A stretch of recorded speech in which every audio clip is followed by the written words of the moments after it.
नमस्ते प्रणाम।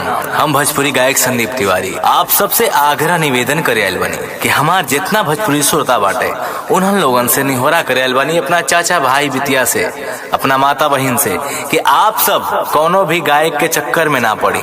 आप सब आपस में जातिवाद ना करी, काहे से आप लोग के आपस में जातिवाद करा के सारा गायक जौन बाटे आपन रोटी सेकता। तो बस आप सबसे हम आग्रह निवेदन करे आयल बनी, हे चाचा, हे चाची, हे भैया, आप सब ध्यान दी, अपने भोजपुरी के बचाई। हे चाचा, ये गाना हमार केहू के बुरा लगा तो लागे, उससे हमरा फर्क ना पड़ेला, लेकिन हम आज ही होके गाना गावत नहीं।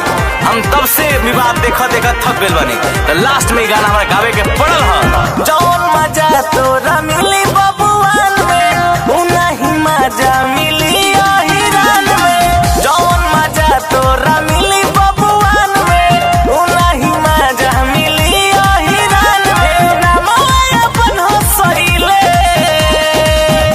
पवन सिंह के धन खइले, का करे मुगा लगे गइले।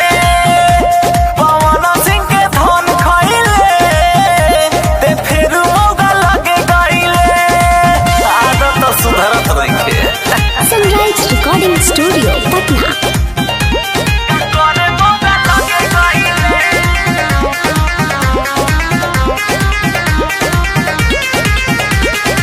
लॉलीपॉप से भाषा के नाम, कहनी दुनू से भोजपुरी बात नाम।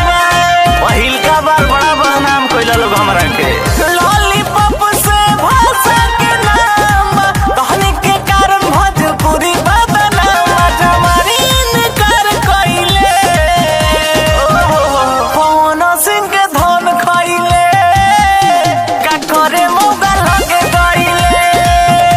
पवन सिंह के धन खइले, ते फिर मुगा लगे गइले। का करस मन नइखे भरा, सनराइज रिकॉर्डिंग स्टूडियो पटना। का करे मुगा लगे गइले।